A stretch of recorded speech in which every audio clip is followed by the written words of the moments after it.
Hey everyone, it's Chelsea from the Allen County Public Library, and I want to welcome you to our second program of the Adult Summer Reading Program. Before we get started, I just want to make a couple of notes. The first of which is, if you have not registered for Adult Summer Reading, be sure to click the link in the description of this video so that you can register and participate and be eligible for prizes. So do that if you're interested, and if you have registered, be sure to check your email. You might have to check that junk folder if you aren't getting our emails, and that is how you will get your bingo card. And we'll also be sending weekly updates about the different programs we're doing, some reading suggestions, and different ways that you can get your bingos so that you can be eligible for those prizes. So be sure to check those emails. Okay, so now that that's out of the way, we'll get to our program for today, which is Imagine Your Story. That is the theme for Adult Summer Reading, or all of our summer reading programs really. And when I was thinking of that, I just got to thinking about how important stories are to our lives. We tell bedtime stories, we read novels, we tell tall tales, we tell the story of our day, give toast at weddings, presentations. All of those are different forms of storytelling. So that also got me to thinking about what makes a good story and what makes a bad story. We've all encountered good stories. You know, they make us feel good, or they make us think, or they just stick with us for a really long time. We've also encountered some bad stories. Sometimes they just never seem to get to the point and they make you frustrated, or, you know, you're telling a story and halfway through you realize, oh gosh, this isn't a good story and I'm in the middle of it and I can't get out. I know I've done that many times. So today we're going to be discussing what makes a good story, the different structural components of a story, and then we'll also do some general rules to storytelling, and then I'm going to tell you about a contest that the library will be doing about stories. So when it comes to storytelling, one of the first things that you think about is the plot. The plot is the structure of the story, the sequence of events from the beginning until the end. And you've probably seen one of these diagrams at some point in your school career, and it shows the different components and how it relates to the story. So we start with the exposition, then rising action, climax, falling action, and resolution. And we are going to discuss each of those components and how they relate to the story, The Hunger Games. In the exposition, you are setting the stage for the story to come. You are establishing the background, introducing people to characters, the setting, and establishing the tone for your story. The exposition doesn't necessarily have to have a lot of action in it, but it has a lot of important details. Here's the first paragraph of The Hunger Games, and in it we learn that the main character is telling the story. She has a sister and a mother that she lives with, and she's close to her sister since they share the same bed. An event called the reaping is also approaching, and it's not a good thing because it's caused a nightmare. And in the rest of the exposition, there is a lot more revealed about the characters, their relationships, the community and country, and their customs. But if you're unfamiliar with this story, I invite you to think of the different components that we're going to be discussing in relation to your favorite story.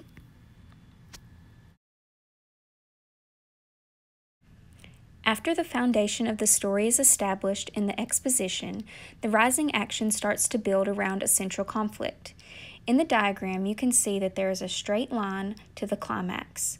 But in novels, this line is a bit more jagged, with multiple small conflicts and resolutions that build the tension and suspense until the climax of the central conflict is reached. In The Hunger Games, the reaping is held, then Katniss, the main character, volunteers to take her sister's place. Then she's taken to the Capitol, and then she prepares for the games, and so on and so on. And all of this is leading to the climax of the story. The climax itself is where the tension comes to a head. It's the turning point in the story from building tension to releasing it, from rising action to falling action. This isn't the point where things are completely solved, but it is the point where the question that the reader or listener has had from the beginning is answered. In the Hunger Games, the question was, will Katniss win? And that question is answered when Katniss and Peeta are about to eat the poisonous berries and end the games. The characters decide they would rather die and let there be no winners than to play this vicious game. Next in the diagram, you can see that the falling action is usually much shorter than the rising action. It starts to tie up the loose ends and move toward the resolution. In the typical good versus evil story, the story doesn't end when good wins. Order must be restored, a new normal is reached, or the hero returns home. In our example, Katniss and Peeta are taken from the games and have to face the fallout of beating the games. So lastly, the resolution is where the central conflict is solved and everything is resolved. If The Hunger Games was a standalone novel, the resolution would be when Katniss and Peeta are crowned the winners and they go on to live their lives. However, because the book is part of a series, in the resolution the characters are set up for the central conflict of the next book. After escaping death in the games, Katniss goes home and learns that she now has to play a new sort of game to escape the wrath of her government. Another key component to storytelling is character development. Having fully developed characters is so important. In the Hunger Games, we learn that Katniss has a great relationship with her sister. She loves her so much. We learn about her internal struggles she has within the games, and then we also learn about her relationship that she previously had with Peeta. But in stories like fairy tales, the characters are very much one-dimensional. In Cinderella, we know that Cinderella had a mother who died, we know that she was good, and we know that she was beautiful and her stepfamily didn't treat her well. But that's about it, and we know even less about the prince. But good stories provide details about the characters, like what they look like, what their thoughts were, what their habits are, their history, their desires, their strengths, their weaknesses, and that's just to name a few. The characters can really set a story apart. If you think about romance novels, they have a very similar plot line, but the thing that sets them apart is largely the characters that are in the story.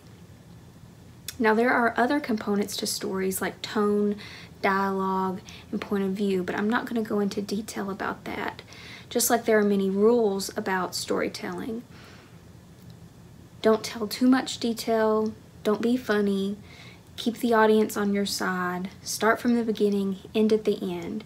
But the important part of storytelling is knowing when to break the rules. Sometimes the author has to break up that plot line.